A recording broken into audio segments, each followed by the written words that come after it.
Boom, headshot. The bots are super impressed.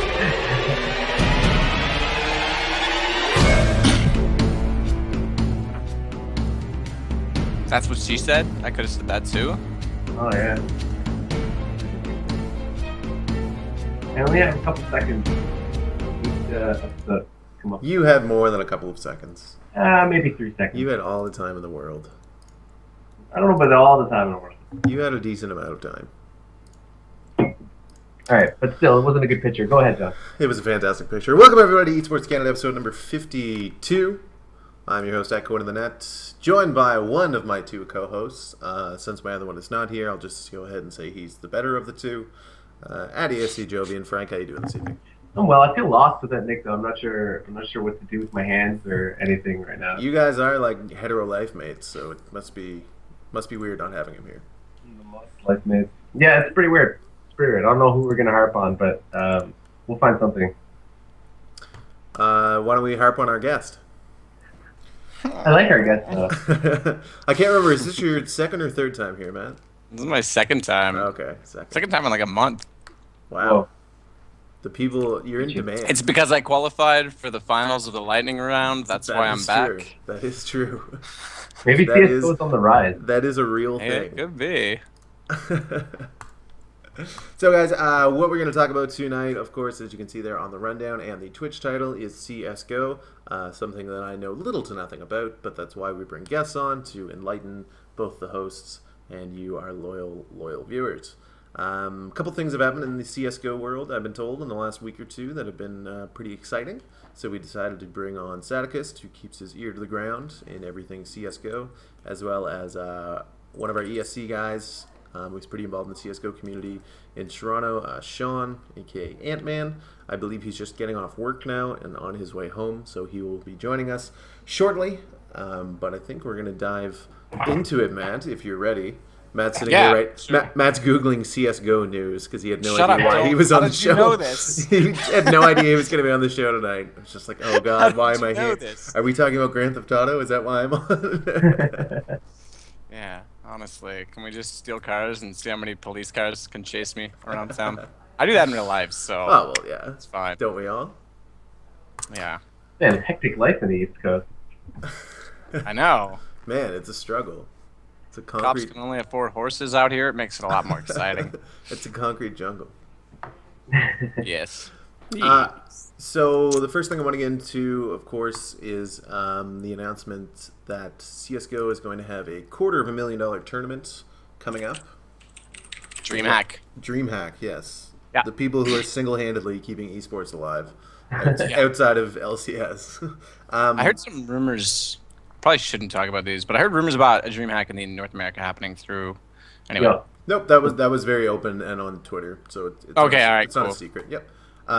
Yeah, Robert Olin came on Twitter and said, "I'm thinking about." How long ago was that he said that? Oh, probably 2 months now. Oh, okay, yeah, because I heard it a while ago and then I hadn't heard anything and I stopped paying attention because I got bored. It was basically just one day of Twitter nonsense not nonsense, but him saying, "Where should I plant my flag? Should it be Toronto or Vancouver?" And then everyone and their mother came online and said, "Toronto, Vancouver, come to Toronto." And then that was kind of... Come to Halifax. Come to St. John. I heard a few of those ones, actually. Yeah, Treventureland will host DreamHack. We can do it at FGX next year. It can be in partnership with... Sponsored by Treventureland. Exactly. So on the topic of DreamHack... Sponsorship conflict? And the... What's that? Would there be sponsorship conflict? No. No, I don't think so. Unless you get another beer sponsor other than Alpine. Yeah. Oh, damn it. I had a bunch of Alpine in my car that I wanted to bring to drink on the show, and I totally forgot. So we just lost our title sponsor. So I wanna talk about the DreamHack $250,000 CS:GO tournament. What can you tell me about it? What's your feelings towards this? I mean, I don't know. DreamHack's always exciting, always good. There's a lot of stuff going on there, not just CS:GO. It's really good for gaming in general, and it's really nice to see something like that, like you said, single-handedly saving esports. So always nice. In specific to CS:GO, it's just I don't know. It's one of those things where I wish there was a few more teams going to it than there are, a few more variety within it. But the European scene, because NIP had put in so much effort into the game, my phone is ringing. It's my girlfriend. I can ignore her. I'll call her later. Sounds like If I'm single by the end of this show, you guys are dead to me. No, I think it's really good. But I guess the exciting part is, yes, I'd like to see some more new teams coming up, and there's been some shuffles in the roster. Lemon Dogs have obviously come up pretty strong lately. But the other cool thing is that NIP put so much effort into the game in the first couple seasons when other people were still kind of deciding between 1.6 and Go and Source, that the meta has actually been caught up by the other teams, and it's nice. I'm actually the guy that roots for the underdog. I like NIP. I respect them. I think they're fantastic, but I'm hoping that someone else pulls off the dream hack victory. So I don't know if that answers the question or just like rants about it, but I think it's awesome. I think that it's going to be a lot of fun. It's going to be exciting. I wish I could cast it, but I think that the European guys get all the say on that. They don't like us over here in North America. They don't respect you. Although they did ask me to do the ESWC North American qualifiers and the European qualifying finals over the European guys, and then they only asked me like 2 days before, and I was away, so I couldn't do it. Oh, that sucks. Terrible timing. Because that might have been an end to the European scene.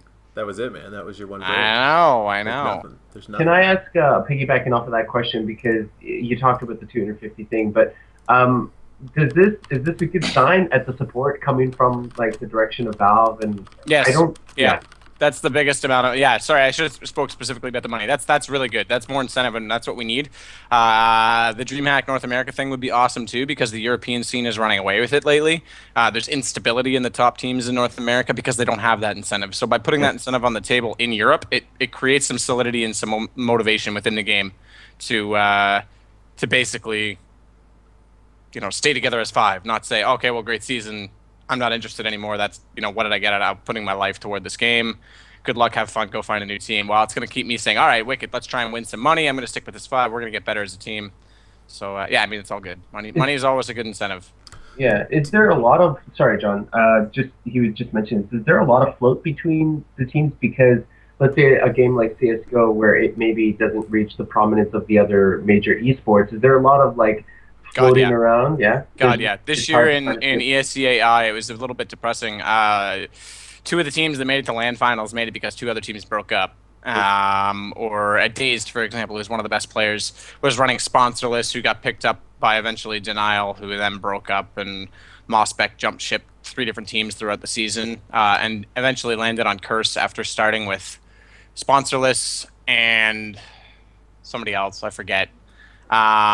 Dazed left to go play Call of Duty because there was no motivation for him to stay. That's a great player that's not playing anymore.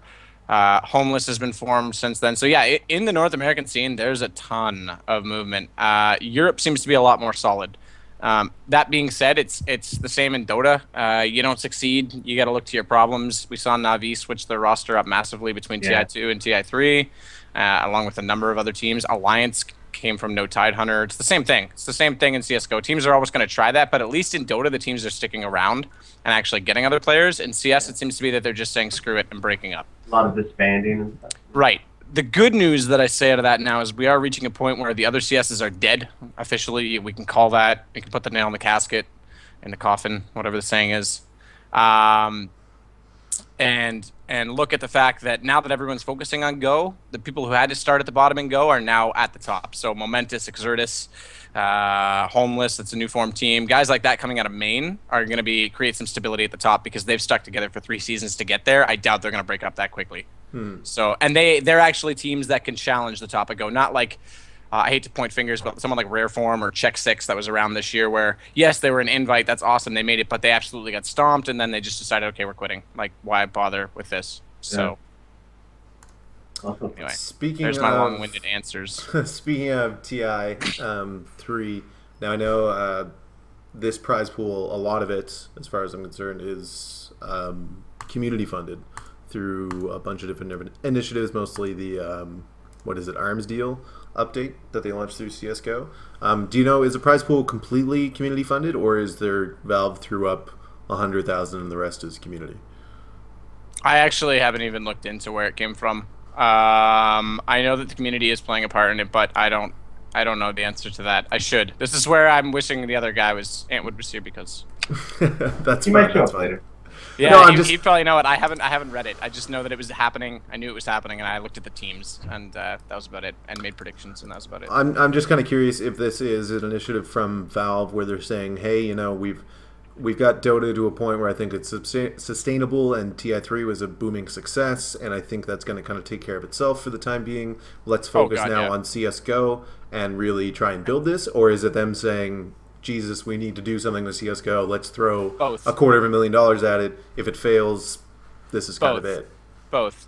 I think they've learned from Dota, and they've realized the potential that a free-to-play game can have, and in-game perks can have, such as the skins, which I'm sure we're going to talk about. Yep. In Dota, that's where they make their bread and butter. The compendiums paid for the international. I mean, so I think that they've learned that approach can work. TF2's got the same approach going on, so I think it's about time that they transfer that over to Call of Duty. God, someone shoot me. Counter-Strike. And at the same time, I think Counter-Strike needs help. So this is probably them saying, okay, we're going to do both approaches. Yes, let's throw some money at it to throw some incentive to see if we can hype up what we've changed to see if it will work with Counter-Strike as well. So I think it's a bit of both.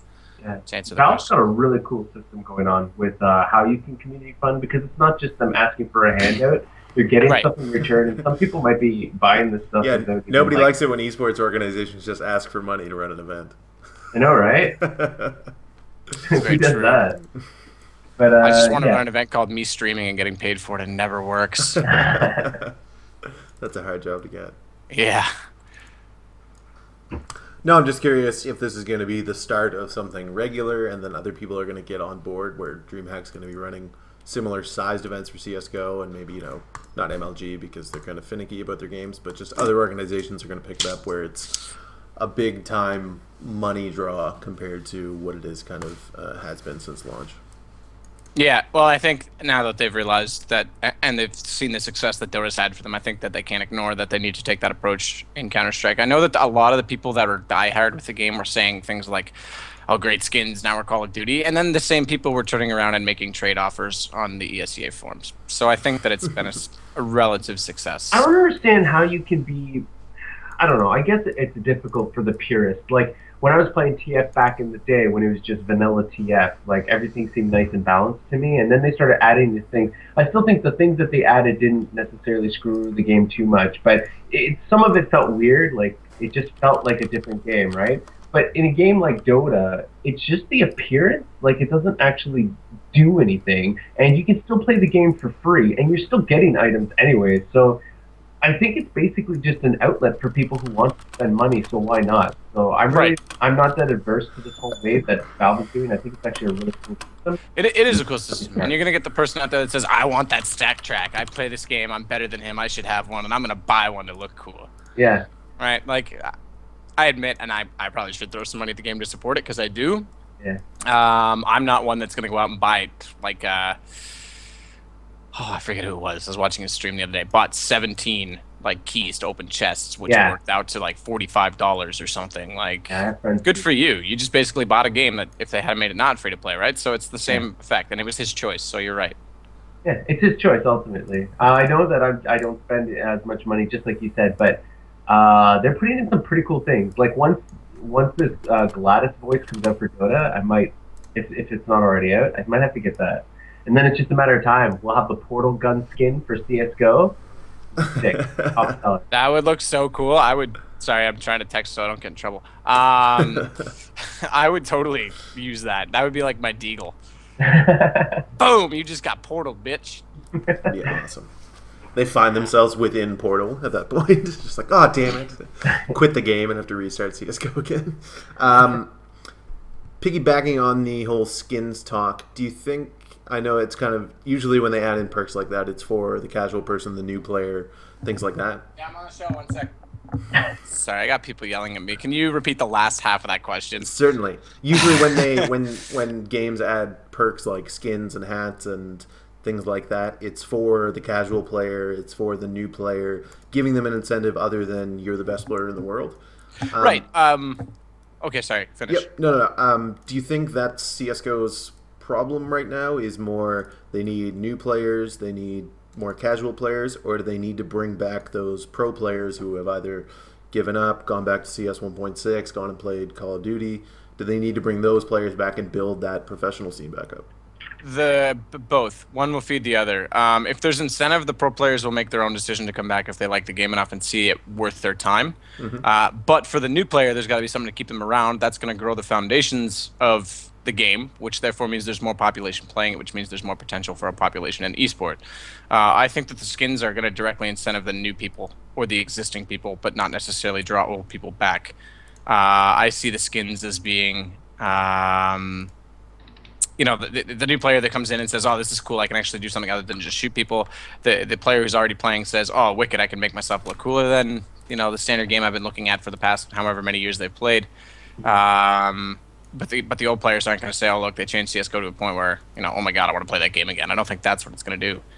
That's going to come. No, and I know the skins and that sort of thing isn't going to bring in the pro player or entice them very much. But I'm just saying, do they need the skins and the casual players? Or they need to focus. The pro players? They need to focus on building the from the roots up, from the ground up.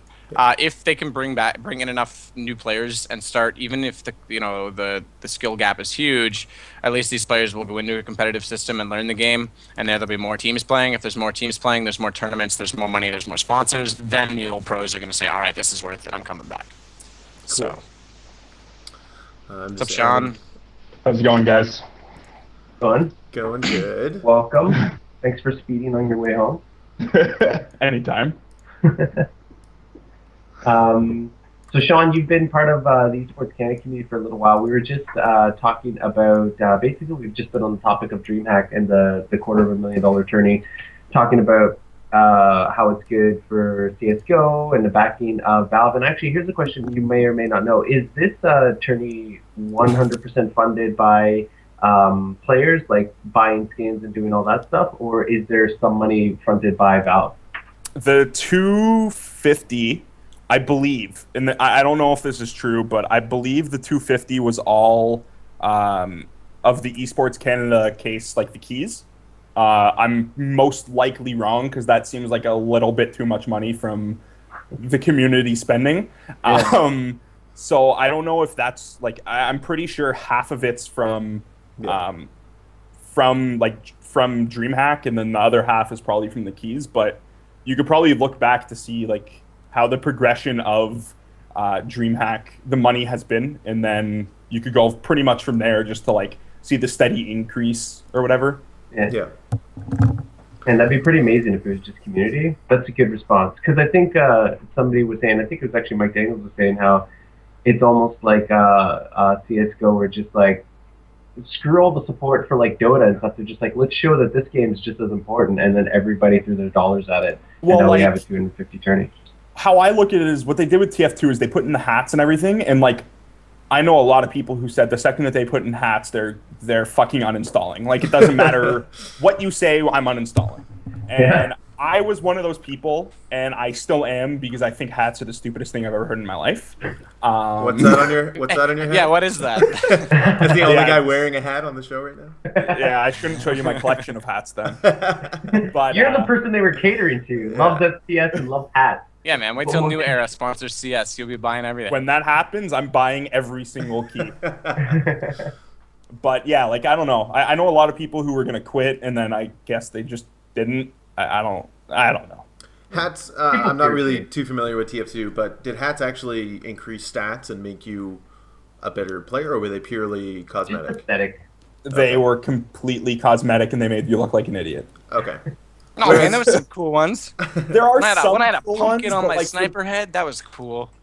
But crocodile hats for the sniper. skins and I things didn't get that one. in CSGO, they're actually they're cosmetic, obviously. But I think Well, I don't know. I like, you know what? I like the skins for more than one reason. I think it adds, like, people think it's like Call of Duty now, but I don't see it like that. I think it's cool. I really think that you can see Valve's trying to cater to everyone now, and they've never done it before. They've never catered to the competitive community or the public community, so they're giving back in both aspects. And like, how I look at it is now I can brag to my friends, oh look, like I have this skin, you don't, you suck, haha. Yeah. I have a question, and in Dota, for the most part, the skins don't do anything except give a slightly different flavor of what it already was. In LoL, the skins are wild. Like there's a skin that can make your character fat or skinny, and I've heard that there's a specific skin. I think it's for Ezreal, who that makes him smaller, harder to click on, and it's one of the skins that's considered. It's kind of an advantage. It doesn't do anything to your stats, but it makes you harder to select. So in that way, it makes it harder to play against someone who has that skin. Are the skins in CS:GO, are they completely aesthetic, or is there anybody complaining about stuff like that? Like I've seen in, I think it was in Call of Duty, like a golden gun, and I'm thinking that just has to make you easier to spot, right? You have a shiny, bright gun. But is there anything to that effect in this game? Like, is it just, well, buy what you want, but understand it's just the cosmetic and... Well, the only thing I can think of is, like, on certain maps, maybe the black AK, because it's so dark, you could hide the gun more. Yeah. But, like, I don't know. Like, not that I can really think of. Yeah. The only thing I can think of is the stat track items, but that doesn't even add anything. It just makes you think you're good. Yeah. Just keep the I see the NIP players playing with their stat tracks. They have like more kills since the stat tracks come out than I have in like my entire CS:GO career. Oh yeah, oh yeah. I'm just like, all right, whatever. Like I was watching a stream the other day, and NBK had like, I don't know, like 12,000 kills on his M4, and I'm sitting here like, I don't think I have 12,000 kills from 12,000 hours. Yeah, exactly. From PS 1.6. Yeah, like I just want to Spacey. So I can't read this. Space Guy? Yeah, there you go. Space Guy just asked, do the skins actually make you more camouflage? No, but it's like Sean was saying, if you're using a black AK, it's somewhere like lower B tunnels where there's shades or shadow that you'd be in, you'd be less inclined to see like the brightness of his gun because the black would camouflage with the background. So it's not intended, but there are some slight perks that could come from it. Yeah, but like even then, like who cares what the other gun like the other guy has? Like you're still trying to shoot him. So right, I mean, you're not shooting the gun. But still, and usually, if you watch pro games, they're pretty good at knowing where people are. Like a little gun sticking out, and it doesn't really happen. Their awareness is usually beyond that. Yeah. So. True. So skins, wow. I think the stat track's kind of neat. That's something they don't even have caught. I think that's a cool one. When I saw that, I was like, all right, that's creative. They thought of something a little different to say, like, because that like. Although I have found a glitch. They could be like, okay, all right, this guy actually has skill. What's that say? I found a glitch with the stat track though. If you go into like, I don't know if they have this in other games, but like an idle server where you can get drops and shit. And it tracks even on like bots and stuff? Yeah, so if you go in there and you kill a ridiculous amount of people in a certain amount of time, it like doesn't track half the kills. Oh. So like I can go in there for an hour with like an M4 with unlimited bullets and get 900 kills and only like 300 of them would actually get registered. Wow. That's weird. Well, I guess it's good to catch people like you going onto servers and killing the whole 900 bots. Yeah. It's okay, I don't have a stat track gun. I'm not that cool. Yeah. Oh, so stat track is not just a program that covers all of your weapons? It's specific no, it's TF2 right, actually. TF2, there used to be idle. Individual to the gun that's on, Which is cool, because then it's like the guy that I bought this skin to this skin is showing better than you because I have more kills. But it kind of adds another like flavor of the ego esport thing. Yeah, I'm watching a video of it right now, and in the description, the guy's saying, "I unlocked this bad boy, selling on the Steam market right now for £115." Yeah, people are selling things for like a ridiculous amount of money.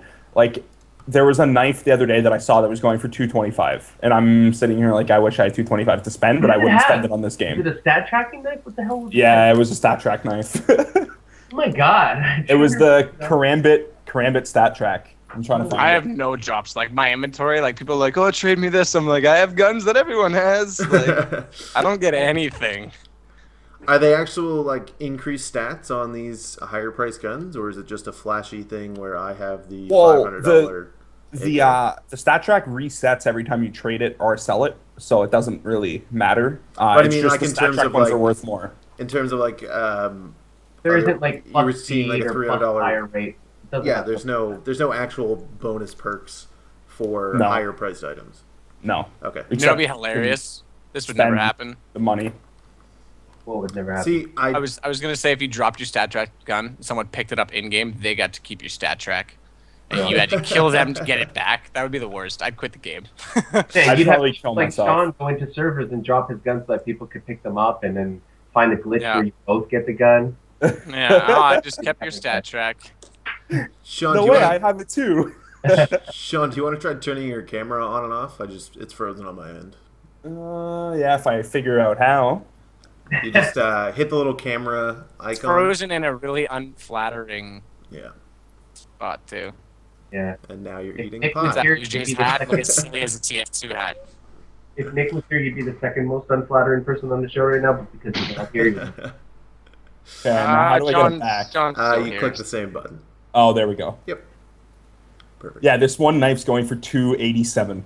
Oh man, I gotta start playing CS:GO. And I like that system more than the pay to win system, where higher priced items do have the better perks, like D3 or WoW or any of those games. It just felt like, why am I still playing and trying to get these items when that rich kid across the street just bought everything with $200, right? Yeah. But I definitely like it where you can pay to get, look nicer, have that knife that tracks stats, that sort of thing. Yeah. I find there's no advantage. It's just kind of you're committing to the game and purchasing things because you want to support it, right? But Yeah. I wonder. You know how there's this trend in actual video game industry where they'll make a game and they'll give it. Let's say you'll have 3 characters, and then if you want to unlock all the rest of them, you got to spend like $70 to get like all of the content. yeah, DLC. Oh, yeah, like Do you think F3. that it's like DLC on steroids, though? It's like even worse than just buying like another expansion pack. Do you think that this is something that might have spawned that type of mentality? Because now that I'm looking at it, it's kind of the same way. Like you used to buy a game, and then you would play, and you would unlock all this stuff. Like imagine GoldenEye, right? Now you need to buy it, and then you need to like buy all these skins and stuff. Like I actually don't have a problem with the Valve system, but then looking at the runaway system we've seen on some, like I think it's some EA games and some other stuff, kind of makes me start to worry. But I don't know. I'm not too worried about. I don't know. I don't think Valve will ever spend the time to do that, mostly because I don't really think they care that much about the community. They're clearly more focused on other games, which I can't understand, mostly because I don't like those games. And like, I was thinking about this on the way home. Like, for the last topic, I want to jump to it now, but like, I don't know if in Dota 2 or like StarCraft or League of Legends, there's one team who dominates everyone. No matter what tournament they go to, they'll win. Like Yeah, evil even geniuses, obviously. like even like the what? DreamHack tournament. Yeah. Like everyone knows that $250,000 is going to Nip. Like there's no question that there's like it's going to I them. don't know. Is that good or bad? Is that good or bad though, Sean? I don't like it because I don't think like it either. I like. Well, there's one other team that I like, and I think that they're the number 1 team, but they just can't fucking pull out a win. So Over. I don't know. I think Nip's days are numbered at the top. The way that the meta is changing. yeah, but like everyone's saying, like, oh, great, like a $250,000 tournament. Well, just give it to Nip now. Like, don't even have the contest. Yeah, and that is I agree. That is bad for esport. And I've kind of flirted with ideas in my head on how you deal with that. But none of them would ever work. With a 5-man team, it's not like hockey where you can, or a team sport like football where you can say, all right, here's our bottom 3 players. It's not like, playing asshole the card game. Okay, Yeah. you guys won. Give us your worst cards. We'll give you our best. Blah, blah, whatever. And like, you can't last do that weekend, with that like, that small camaraderie. Like my That'd be point pretty was like funny, last weekend there was a tournament in Bucharest, DreamHack Bucharest, where the one team Fnatic refused to shake hands with the other team because of wrong rules were being played. It was supposed to be a 3-round overtime, and they put 5-round or the other way around, and they just refused to shake hands after the game. And like I don't know, and now no team will play them ever. Like they won't practice against anyone. It doesn't matter who the hell or what team you're talking about. They just will not play. I don't know if that happens in other games, but like since it's I don't know if they won't practice with them. I mean, they'll play with them just because it's tournament play and you play who you well, play. no, yeah, if it's Yeah. a tournament they have to play, but I don't Yeah. know like No, I know mean, teams will not practice against them. Naniwa still finds practice partners in StarCraft, and he seems to be the Yeah, most. as long as you're good enough, I think you'd be foolish not to play against. Well, them like in the this top team is now considered a top team. They just qualified for ESWC, but I don't know anyone who will practice against them. I think that'll pass. We've seen bad manner in all genres, right? I think in CSGO... You could argue even at the TI3, the Navi Pudge, the fountain hooks. Like, you can, it's the same thing. Like, stuff like that's going to happen, unfortunately. Yeah, I mean, it happens, and I think that it leaves a sour taste at the moment. And right now, this is very salient because it just happened last week, right? Yeah. But I think in time, it'll fade. I think, you know, didn't the Fnatic PR guy come out? Sorry, I'm not sure if you actually did. Yeah. I don't know if didn't the Fnatic PR guy come out and say, no, that's not what we're about or something? And yeah, the manager of the team, he's like, he's one of the biggest CS legends ever. Yeah. And he was just like, I don't care if you're a staff, a player, or the owner of Fnatic, that's not how we operate. Right. So, I mean, pressure, whether it comes from the top or whether it comes from the community, they'll be in place. Eventually, they'll be put back in place. Like, it was, you could tell the heated moment and the circumstances that got them there. Like, it's not, like, totally weird that it happened. It happened, and we can see why. So, like, I've spoken to a lot of people about it, and, like, the person who they did it to get right, like, you ask anyone about him, he's the nicest guy. Like, you will not find a nicer guy. I can understand if they did it to like some dick who said like, oh, fuck you, fuck your mother, blah, blah, blah. No, like this guy will literally, he'll sit down with you for an hour talking about nothing and drink a beer. Oh, we should have more. I've even at ETS last year, Crucial Connection was playing Dynamic, and they were literally like throwing water bottles at each other almost at one point where the admin had to go sit between the two teams, and apparently got super rowdy, and even they shook hands. Like, yeah, so. But that's the French nature. Yeah. So. I think Crucial Connection actually started most of it. Yeah, and like even that team, like the one that you're talking about, it was AZK, Pex, and Legend. So there's 3 Frenchies right there. Mm-hmm. So yeah, and Volcano was playing, and yeah. Oh yeah, that was an eventful one. I wish we could have had our casting station right beside it and just aimed the webcam at them because it was pretty interesting. There was a grudge match today, right, between NIP and Fnatic, right? Was there? I didn't see the results from today. I've been away. I don't know. Yeah, so. I was at work all day, so I have no clue. I'm on ESEA News now, and I see nothing. Come on, guys. You're supposed to be our CSGO experts. I know, right? Like, geez. I did get a notification from Twitch. Tony Tran, you want to step in? Tony Tran's got nothing. He don't follow. Well, in our social, one of our guys, Alex, who also puts up our videos, super nice guy, he said NIP was trashing Fnatic right now in DreamHack grudge match right here. So I don't know where it's happening, but I don't know, guys. I'm just relaying what I got home from work, and I'm like, oh my god, the show, and I didn't check anything else. So. Let me see. But interesting to see how that goes. I mean, so in both of your minds, I mean, you may think that there's a dark horse, but in both of your minds, NIP wins this 250. No. I guess it's the prize pool. Oh, so Sean, who's your horse to win? I really want to say any North American team, but I'm not going to lie to myself. Homeless. So I don't know. I really think Very Games can win if I don't know. Yeah. If they can get their head out of their asses in the last fucking round, they can win. But okay. So contingent on them pulling their heads out of their anuses. Very team, you said? Yeah, Very Games. And Sadokist, you believe it's NIP or otherwise? They seem so dominant, guys. Like as an outsider looking in, from what I've heard, they've been unreal. Like I think they have dropped one LAN tournament ever, like recently. They went to 85-0 in LAN before they lost a game. But like my whole thing is when you take the 3 best 1.6 players and 2 of the best source players, and you put them on a new game on the same team. Right, because the other 2 games are now officially dead. So now we're going to see the migration of the past pros.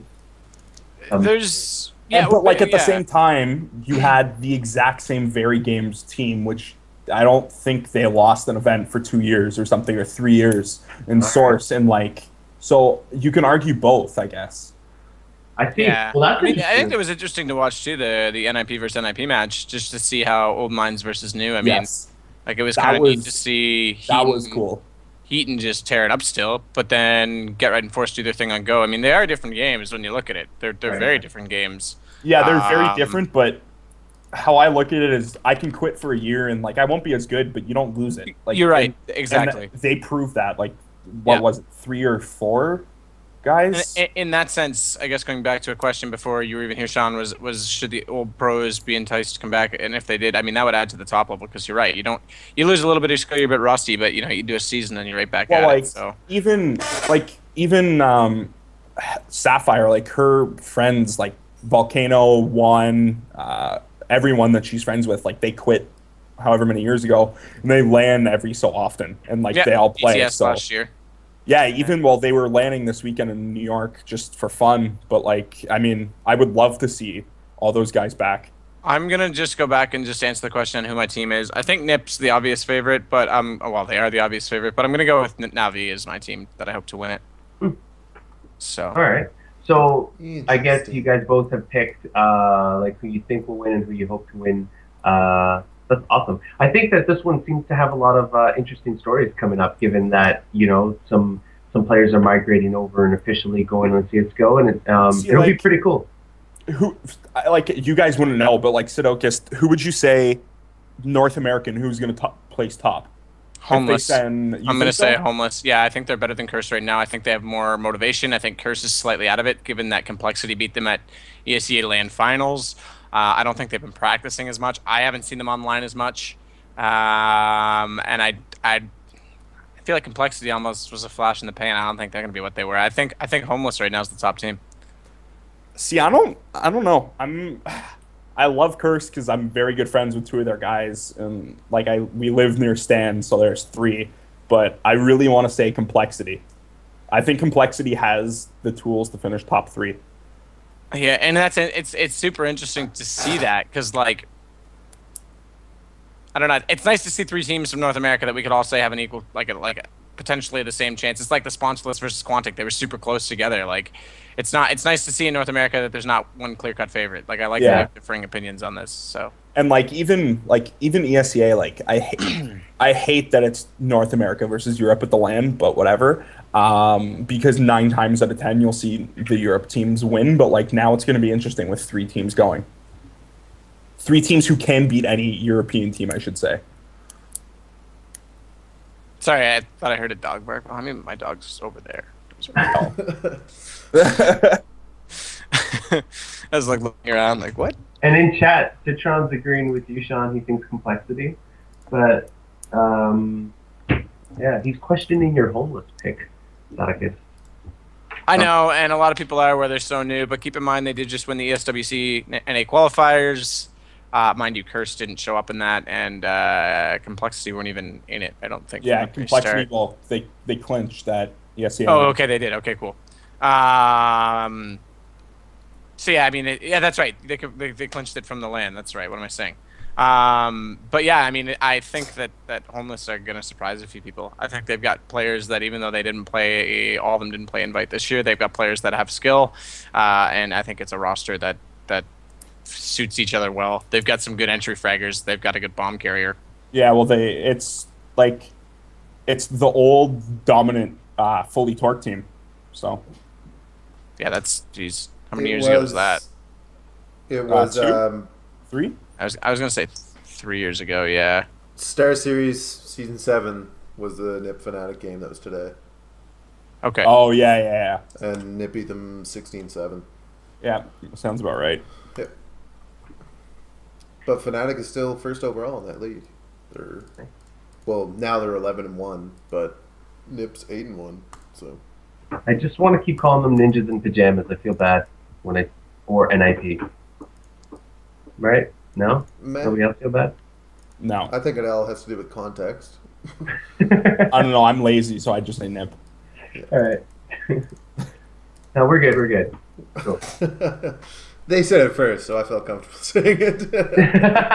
Yeah, I've been calling them NIP or ninjas in pajamas for a while, and then as soon as they said, so look at Sadokist drop. For a second, I'm sure his dog. See, I like what this guy just said in chat. Sweden to take top 4. Like, I wouldn't disagree with that because it's very possible. Yeah. Wow. So this DreamHack, it's known where it's going to be, or is this the DreamHack that is winter final, winter DreamHack? Is that the one that they were talking about might be in Canada? Nope. No. That won't be till like 2015. Well, even then, like DreamHack will never leave Sweden. Oh, let's quote that right now. You just said it. Right in Quote it. Quoted Sean Antman said. Well, no, we were talking about earlier that Robert Owen did actually say, where should I come in Canada? And he's been seriously? and he was on Climbing the Ladder, like 4 or 5 months ago, saying, yes, we'll be in North America by 2015. Oh, wow. Yep. So there it is. We already proved you wrong. yeah. So. Took a whole 3 That's minutes. interesting. I don't think they've ever been out of Sweden, have they? No, definitely. Well, yeah, they do. They did Bucharest. They did. Yeah. Well, Europe area. They stick around. Well, that's what I mean, Europe. Yeah, they stick around Europe, but no, they've never been outside of Europe. Man, Wow. if they come, I swear, if it's in Vancouver or wherever I'm going, if it's in Toronto, it's going to be easy for me. But if they're in Vancouver, I'm Yo, if it's in Canada, you better get me there. me get you there. Let's figure out how I'm going to get there first, buddy. We'll just road trip. We'll just road trip it. Just get a dog sled and just get there somehow. I've always said I wanted to get a husky to pull me to school.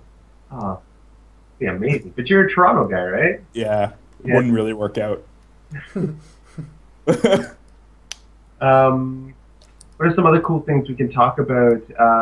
We talked about we talked about most of the CSGO stuff. What's happened recently then? It's been a week since most of the stuff broke down, but prior to this, there was I think you were saying a bunch of LANs happened, not just the DreamHack. Was this? Yeah, there were a lot. Well, not even LANs. There were just tournaments like the Star Series. Like they have weekly, weekly tournaments, or I don't even know if it's considered a tournament, but like just weekly whatever. And it's like every single week the same teams compete, and then every single week they win $500, and whoever has the most money, I guess, at the end of the season wins, maybe? I don't even know how it works, but... So, is this traditionally a busy time for the CSGO tournaments and community? Or is it was kind of unexpected, all this stuff happening? October, November is like... October, November, December, I guess. So the end of the... Then again, it's all European. So in October, there's ESWC. November, there's DreamHack. And November, there's the MSI Beat It, the one in China now, which is like $100,000, I think, also. So there's 3 major tournaments where you'll see North American teams. Then there's like the Star League Ladder whatever LAN. There's that. And I'm sure there's other like small little there's going to be little events or little whatever. nothing lands. So I have a question for you then. Obviously these events that we're talking about now, these are big scale events in the CS community. Whether they're overseas or not, they're big events, right? Yeah. What is the growth in the local markets? Let's say North America or Canada, however you want to answer it. Like, is there a proportionate growth as well? Like, I'm not saying that we have a $250,000 tournament here, but have we seen something that has spiked? Are you saying monetary wise or player based? However you want to answer it. Like, if it's player based, like how many people go to see it, or stream numbers, however you want to answer that. But money wise, the growth in North America or Canada proportionate in that way? Money wise, I'm not sure. I mean, it's probably more, considering like minimum wage is more, so there's more money. Okay. Like, you know what I mean? It's not the same as it was 4 or 5 years ago when I was landing. I'm trying to think, like, player wise, like even when I used to go to the Toronto like Lanapalooza one in Aurora, like comparing that to the AMD LAN last year, like AMD there was limited space, but it sold out like that. So I don't know. So there's always been Matt's back. So there's always been full events and venues and stuff. So I guess you can't really say with any certainty that it's even ETS, like, because it's not just a CSGO LAN, you have these League of Legends players that buy all the tickets. So if it's how I look at it is the only way you'll ever see a true CSGO LAN is if ESEA hosts it, which they'll never do because they're cheap. So Well, then they in your host opinion- the LAN finals, but that's different. Yeah, they need to have an open hosting LAN. Yeah, the other thing they're I too still cheap. think, and I'm still gonna be an advocate for it, is why doesn't Valve make the international a Valve game event? Like, it doesn't have to be just Dota. Bring in CS with it. Because Gabe Newell, I'm not even going to get into it. Don't piss off Gabe, please. It makes Not on our me, Yeah. show. that whole topic makes me angry. So then, Sean, in your opinion, has CS:GO outgrown the venues that it possesses in North America? Because, like, if let's say you have a venue like LAN ETS, and there's a portion of it that they're saying this is going to be CS:GO, and they only have so many seats. Have you outgrown that? Should you be able to have your own venue? Yes. Maybe not 1,000 people, but should you be able to? I've said this for many years. If I win the lottery, the first thing I'm doing is hosting a CS:GO LAN. Sadokist, you won a lottery, what would you buy? Same thing? What did he say? Sorry. You would buy. Man, what you is would buy going a on with CS:GO my- LAN. No, I would buy a Lotus. I would buy a Lotus or a Ferrari 458. Well, like, Or a Zenvo realistically, ST1. Well, Or realistically, maybe all of those. I'd buy my own house and a car, but like Your want first to esport purchase would be. would be a LAN. I would want to do a CS:GO LAN Yeah, for sure. because there isn't any, and like I'd have to. And then make I would buy a gaming house and bring in all the rival teams and make them sleep in one room. Make- On bunk And then beds. videotape it. Broadcast Yeah. And live stream it for 200 hours. Yeah. There's a cool. It'll be like Big Brother Gaming Edition, only it's Big Brother, you're all gonna die.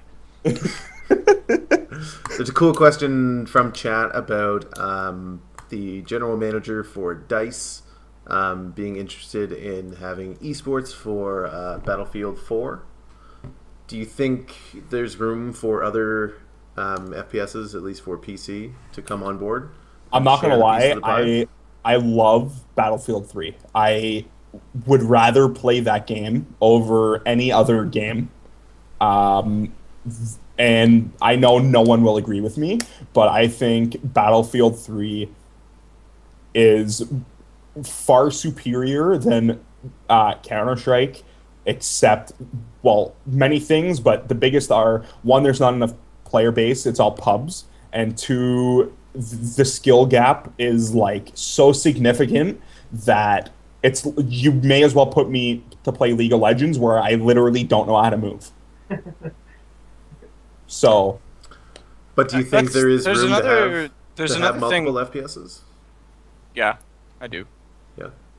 I do. I I always wonder do. if that'd be good for it as well. At Then least we in could like the bring- esports. The in hard esports part realm. about having a LAN with multiple games, I will say, is to promote the multiple games. If it's one or two games, that's different. But when it's like ETS or even Frag last Yeah. year, John, Yeah. how do you make room for everyone? Like, how do you make it fair so that everyone gets a fair shake at it? You know, you're Well, gonna like- promote your big games, but your little games are gonna just be kind of there in the background for the people that are local, and they don't really get any ongoing promotion online. So were any of you at the AMD LAN last year?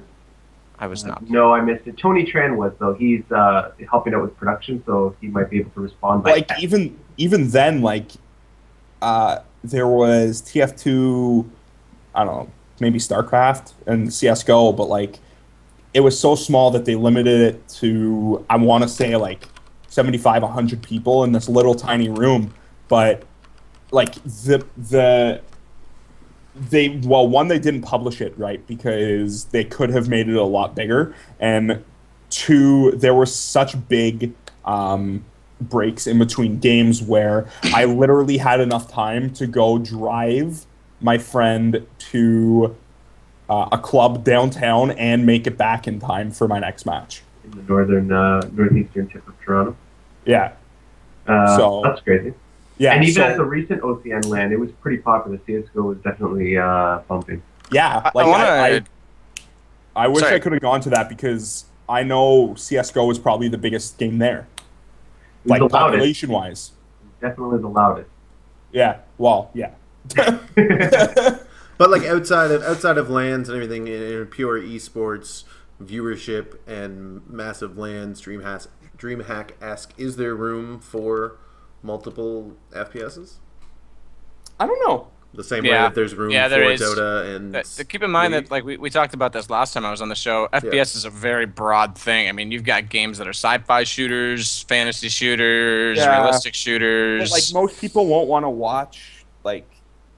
I don't think there should be as many as there is. I think it's saturated as is right now. But do I think there's room for more than one? Yes. It's like League of Legends and Dota. Yeah.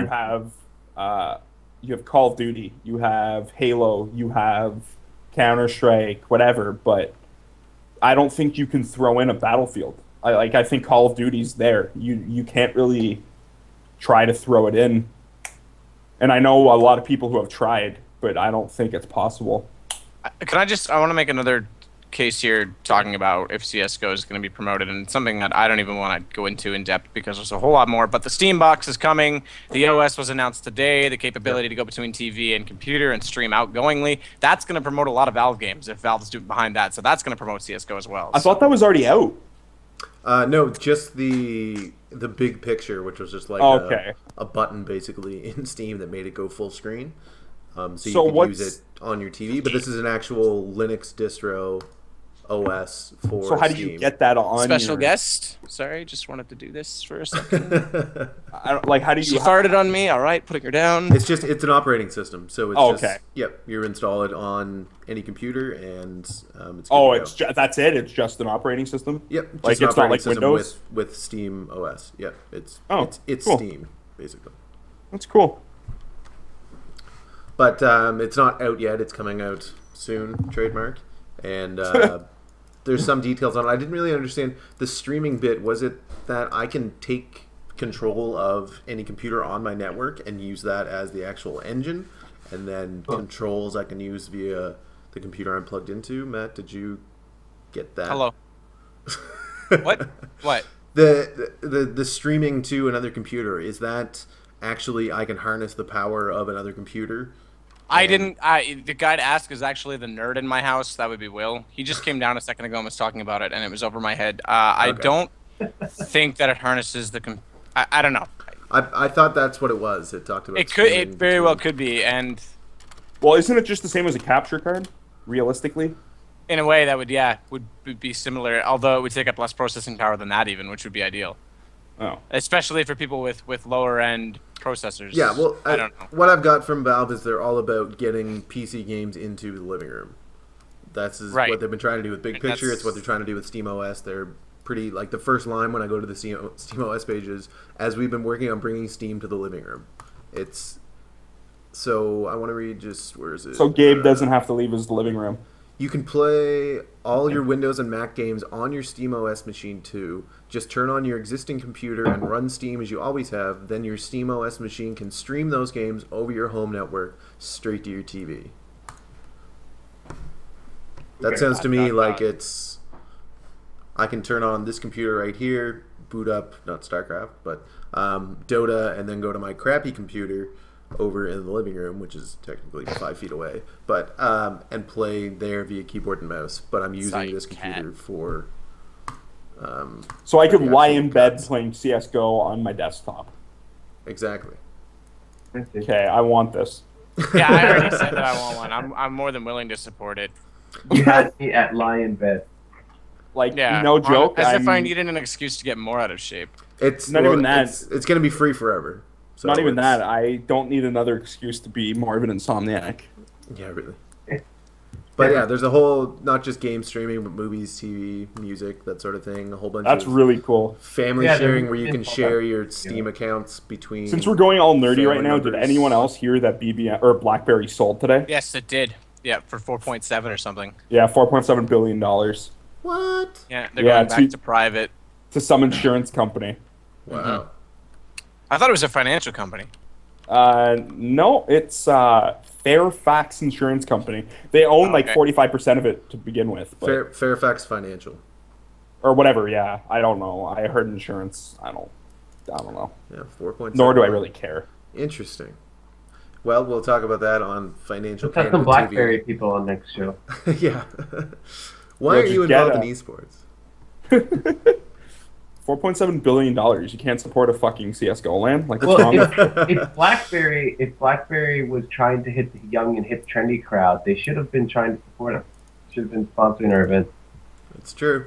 We're the niche market they're looking at, but not any longer. Apparently now they're just. Anyways, you know what? That's not the show. So, but it could be. Yeah, we could totally switch. I think we lost Matt again. Into his video. Come on, Matt. Off. Like, you need to pay your internet bill. Yeah. Over there, the Triv Land Center. Sean, I was super wanting to have a lightning round, but in the midst of all of our deep conversations, and now we're pushed to the time limit, I didn't have a chance to put questions together. But we will bring you back on very shortly to do that. All right. So don't feel like you're completely left out. This isn't the first time I've ever done that either. There have been other times where we ran long and I wasn't able to do a lightning round, so don't feel like... But you're an ESC guy. You're going to be around. Yeah. So. Yeah, I'm not. Didn't give I'm Dave not a lightning round. Oh no, we did because your girlfriend gave Dave a lightning round. That's true. That's true. Yeah, I'm not important. It's okay. You're important. There was like a list of like 5 people that were supposed to be here on the show, and I didn't know who was showing, who I was actually going to ask the lightning round. Let's see. Vansili messaged me at 6:17 p.m. while I was at work. Yo, Antman, I'm sorry, but I won't be able to come on tonight. I got to cast the MSI Beat Attorney. Okay. Eric messaged me this morning before I left for work. I'm like, yo, are you going to come on the show tonight? Can't I have practice? They are not practicing. What a dick. It's okay, man. Gaming's a hard life, bro. You never know when you're going to scream. If you guys know Curse Adren, you can yell at him and just say you should have been on eSports Canada. I will do just that. Well, thank you very much. I don't think we have any other topics to hit. That was very informative. Hello? God, would you stop dropping and joining? You ruin it. Dude, I can hear you guys talking still. Like, when that happens, I just turn on Twitch on my other computer and just go with it. So, you guys can still... that means nothing to me. All right, you know what? I'm sorry. Which of these screen readings is you? There you are. Good, you're here just for the end. Oh, what's the end? So I get to qualify for the lightning round the again? End of the show. No, we're actually going lightning roundless. Oh, dude, I wouldn't even have showed up. Oh, come off it. Yes, you would have. It's all the reason to come back for round 3. Nick's not here. I can't have pictures of my I know. chin. We're running a skeleton crew tonight. I can't the lightning do round doesn't friggin' happen lightning without round. My God. You guys don't even know how much work Nick does. You guys don't know. He's the actual architect of the whole lightning round. John is just a puppet for I'm Nick's just song. a puppet. I'm just a guy with a voice. That's it. All of our graphics, we don't have a lightning round graphic because Nick's not here. Frank, do we have events on the horizon? I'm trying to think. I know that we have the League of Legends World Final coming up again. I think that the first theater venue sold out, and they're getting a second theater. They do have a second theater. And so unreal. If they sell that out too, just man, Toronto. Wow, he left again. I'm so mad. Toronto esports is taking off. So I hope other people around the world are also taking note and just trying. So like this Chris Chang guy just took a risk and said, I'm going to rent the theater, see what happens. At huge cost, right? Yeah. And he filled it. So people around the world start booking theaters. And you know what? I'm not going to lie. I would love to do that for DreamHack, except for the fact that you'd have to be there at like 2 a.m. because that's when it starts. Yeah, time is kind of an issue. Same with the World. I think their event might end at like 5 or later in the morning. And so it's a little bit like some people are like, oh, that's pretty early in the morning. But like even then, that's ending at 5. I'm talking about starting at 2. Yeah, I get you. It's interesting, but time's like I wouldn't. I mean, if someone was doing it, I'd probably show up and sleep in the chairs. But and Sadokist says good night in chat, by the way. Good. And the Dota 2 tournament coming up, Frank, in Toronto. True. So, oh man, Tony, can you type down the date? Because I've been aloof on this because I picked up a contract for work that I've been doing. It's October. Let me see. It's probably on. Yeah, I got it.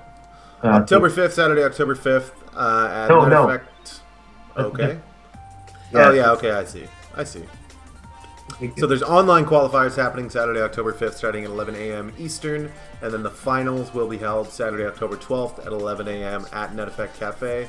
Registration is $50 a team or $10 per person. You can register right now on our website, eSportsCanada.ca, and it is kind of only for Toronto people. So if you play in the online qualifiers on October 5th, then you need to be able to be there the next weekend if, in fact, you do make it to the finals.